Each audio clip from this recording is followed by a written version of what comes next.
My name is Amy Snyder, and I'm 27 years old. I reside with my father and mother. Our family has always stuck together as a trio since my early years. Growing up, I've always admired my dad. He's the epitome of hard work, running his own bustling business. Though his schedule keeps him away from home most of the time, whenever he finds a moment, he dedicates it to me. On his off days, he prioritizes spending time with me, proving himself to be an exceptional father. My mom, however, paints a different picture. As far back as I can recall, she has never been employed.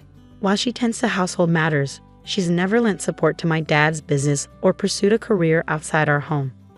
Despite our comfortable lifestyle, with my mom often seen socializing and attending events, her lack of involvement in my life has left me feeling somewhat neglected. There were moments of profound loneliness, but my dad's unwavering presence always filled that void.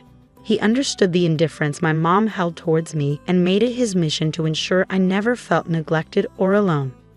As I grew older, my mother's tendency to break promises became apparent. While my dad's commitments were steadfast, my mother's casual approach to promises left me disillusioned. I learned not to hold her pledges in high regard. Conversely, my dad's reliability and trustworthiness garnered my admiration. I even entertained thoughts of joining his company after graduating from university. Being the only child, I saw it as a way to honor my father's legacy and continue his work. Upon reaching my 20s, my father began imparting invaluable wisdom during our outings for drinks. Meanwhile, my mother's involvement in my life remained superficial. The only time she interjected was during my sophomore year of college when I expressed my desire to join my father's company. "Dad, I want to work at your company after graduation. I'm already preparing for it. I want to follow in your footsteps someday," I announced eagerly. "Amy, are you sure about that? A girl doesn't need to pursue such endeavors." My mother intervened, her words dripping with traditional expectations. "Why not? I want to work hard like Dad," I insisted. "A woman should find a good man and let her husband provide for her," she countered, echoing typical sentiments. Disheartened by her lack of understanding, I chose not to engage further. I refused to live a life tethered to someone else's ambitions, mirroring my mother's existence.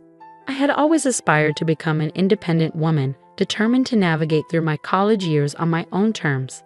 After that pivotal moment, I dedicated myself to diligent study, paving the path to join my father's company immediately after graduation. Though my mother remained unconvinced, it seemed she eventually resigned herself to my decision. "If you choose to live this way, so be it. But remember, you'll bear the consequences of not heeding your mother's advice," she remarked resignedly. "If you're willing to accept that, then do as you please." So I followed her directive by stepping into my father's company, inadvertently widening the chasm between my mother and me. Conversely, my bond with my father deepened as we spent more time together. Reflecting on it now, I realized my mother wasn't pleased with the turn of events. Upon joining my father's company, he invested considerable effort in my training, which, unbeknownst to me, was driven by his declining health. It took him nearly half a year to acquaint me with the intricacies of the job before he collapsed at our workplace, swiftly whisked away to the hospital. Over the next 5 years, he valiantly battled his illness. "Amy, how's the company faring without your dad?" my mother inquired, her concern veiled by skepticism. "It's challenging, but everyone's rallying behind me. Dad entrusted me with everything I need," I replied confidently. "Well, as long as that's the case, just ensure you don't leave the company to ruin as the second generation," she cautioned, her words tinged with apprehension. "You lack any genuine interest or affection for the company. You're merely preoccupied with others' perceptions," I retorted, disheartened by her lack of faith. During my father's illness, our disagreements were frequent. Despite his weakening state, he made sporadic visits to the company, emphasizing its significance. "These employees in this company are invaluable treasures to me, but I must relinquish my hold on them," he confessed, his voice laced with emotion. "Amy, I've witnessed your dedication over the years. I trust you to safeguard this place and everyone here. I don't know if I can emulate you, Dad, but I'll strive to uphold your legacy," I pledged solemnly. From that day forth, the mantle of leadership was bestowed upon me. With my father mostly confined to the hospital, my days were consumed with the company's affairs, leaving little time for homecomings. I prioritized visiting him regularly, carving out time amidst my busy schedule. My mother, on the other hand, fulfilled only the basic duties, such as delivering changes of clothes to him. Even that seemed to inconvenience her. I couldn't help but wonder about her feelings towards my father. Did she lack any sense of gratitude or compassion for his illness?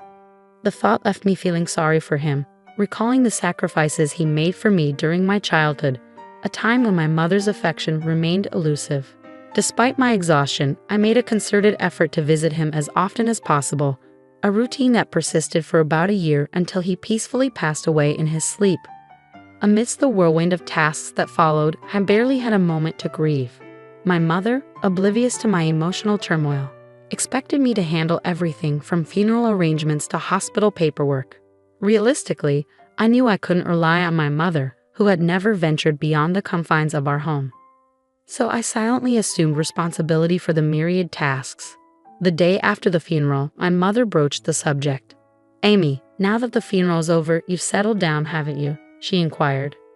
With a heavy heart, I accepted the reality of the situation. "Please leave this house. I've just inherited 200 million yen, so I have no use for you anymore." "Thank you," she declared, as though it were a mere formality. Her words stung, but I had anticipated them. Further discussion seemed futile. Did she truly believe that wealth could replace familial bonds and absolve her of responsibility? With a multitude of questions swirling in my mind, I made the decision to depart. The next day, I arranged for the sale of all belongings associated with me, leaving my mother utterly surprised at the speed of my departure. I had meticulously planned my departure, but I harbored a secret from my mother. Despite her claim of inheriting 200 million yen, my father had entrusted all financial matters to me, designating me as the sole inheritor. Not a single yen remained for my mother, a decision my father made adamantly while he was still in good health. "Your mother lacks the understanding of money management or prudent spending. I want you to provide her with monthly household expenses," he instructed me. "If she receives a lump sum, she's likely to squander it immediately. If she protests, refuse to give her a penny." Though my father's last words were spoken in jest, he handed me an SD card containing a video message addressed to my mother. While I never envisioned showing it to her, recent events suggested its necessity might arise sooner than later. After my departure, I anticipated my mother would reach out to me, but her summons came sooner than expected. "Come home immediately," she demanded over the phone. "I'm working, Mom. What's the matter?" I replied, feeling a pang of annoyance. "I just need to talk to you." "Please come quickly," she insisted. With a sigh, I reluctantly headed back to our family home, clutching the SD card in my hand. As soon as my mother laid eyes on me, she launched into accusations. "You absconded with all of your father's inheritance, didn't you? I knew something was amiss when you left so abruptly. Hand over your father's inheritance to me now," she demanded, her greed palpable. "How selfish can you be? You can't even fulfill your duties as a mother," I retorted, my frustration simmering. In response, I silently extended the SD card to her. Confused, she inspected it. "What's this?" she queried. "I suppose you don't even know how to watch this," I remarked, masking my disappointment. I retrieved my laptop, inserted the SD card, and played the video. On the screen, my father appeared, as vibrant as I remembered him. I couldn't help but wonder how my mother would react to this video letter. Silently, I exited the room, leaving her to watch it alone. I had never witnessed my mother defy my father before, but now, in the wake of his passing, would his words resonate with her? Upon returning to the room, I found my mother in tears, her emotions laid bare. I was taken aback, my mother, shedding tears over a video of my late father. I was intrigued by the contents of the video letter he had left for her, but hesitated to watch it myself. Consequently, I remained clueless about the cause of her tears. "Mom, are you okay?" I inquired, concern lacing my voice. "Yes, I'll be fine. For now, I understand. I'll adhere to your father's wishes and entrust everything to you from now on. Please, go home for today. Call me once you've had time to gather yourself," she replied, her tone subdued. Sensing her desire for privacy, I left promptly, pondering over how my father had managed to silence my mother. Questions swirled in my mind as I made my way home. Nearly a month passed without any communication from my mother, prompting concern to gnaw at me. During my lunch break, I decided to pay a visit to my parents' house, hoping to check on her. However, she wasn't home. That evening, I returned once more, relieved to find the lights on. Sorry for dropping in unexpectedly. I came by this afternoon, but you weren't home, so I grew concerned. I explained upon seeing her. I'm sorry, I was out for my part-time job during the day, my mother explained upon my return. A part-time job? I echoed incredulously. My understanding of my mother painted her as someone vehemently opposed to work. How had it come to this? Didn't you watch that video? It was a video letter addressed to you. I retorted, baffled by her sudden change in behavior. You can take it home. You should watch it too. Hammy, can I watch it? I asked, extending the SD card to her.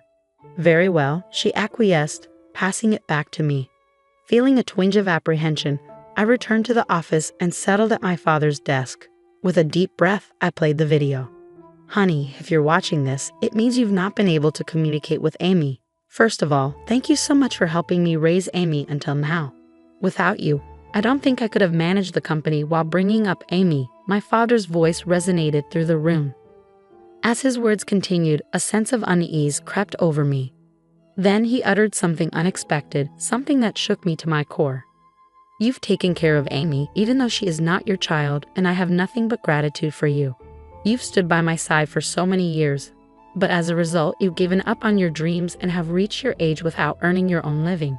For that, I take responsibility because I have allowed you to live a life of luxury. I'm sure you'll be in trouble when I'm gone. I'm not my mother's child, I blurted out, the realization hitting me like a ton of bricks. But then it clicked. Despite the lack of overt affection, she had cared for me every day, doing the bare minimum for a child who wasn't her own. Who was this person? I didn't register our marriage because you told me you felt bad for your sister, so I ended up supporting your living and didn't do anything else. I'm sorry, but once I'm gone, I worry about the rest of your life.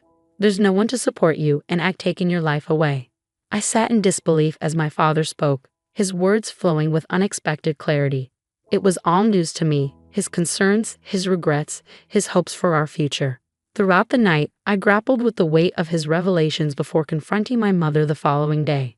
Mom, I watched the video from Dad yesterday. You know it all now, I began, my voice tinged with a mixture of confusion and realization.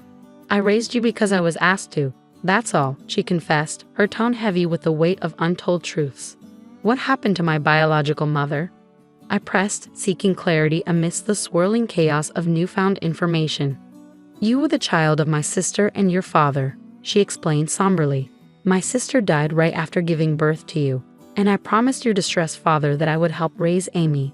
I would become your mother. With her revelation, everything fell into place, even the parts I had previously only imagined. I learned of my mother's sacrifice, how she had set aside her own dreams to fulfill her promise to my father. I recalled how my mother used to work in a diner, her vibrant spirit and dedication palpable. Her dream had been to own her own diner, yet when she chose to become my mother, she shelved that dream. However, inspired by my father's words and prompted by the memory of her deferred dream, my mother made a decision. She resolved to reclaim that dream, embarking on a journey to pursue it once more. Currently, she is undergoing training as a part-timer, determined to turn her dream of owning a diner into reality. I should have done this earlier. Working is fun and suits me. I had no idea, so it's my fault you didn't work. I'm really sorry for not knowing anything, my mother admitted, her tone filled with regret. It's not your fault, Amy. I made the decision myself. But I'm not good with children, so I couldn't handle you well. I'm the one who caused you trouble, she continued, taking responsibility for her actions. As we conversed, I realized it was the first time we had such an open dialogue. At this stage in my life, I finally felt like I had come to understand my mother a bit better. Our conversations became more frequent, leading us to a decision: to use the money left by my father to fund the opening of her shop. Once she started working, my mother became somewhat more humble. She hesitated when the topic of funds for the shop came up, a behavior that would have been unimaginable not too long ago. While maintaining my regular job, I also assisted with the opening of her diner. This brought me into frequent contact with my mother, fostering a newfound relationship between us. Regarding living expenses, she insisted on managing them with her own income, refusing to accept help from my father's inheritance, promising that you'll tell me if you're struggling. After all, Dad trusted me to take care of you, I urged her. I'll be fine living on my own. It doesn't cost that much. But in terms of my diner's expenses, she trailed off, her determination evident.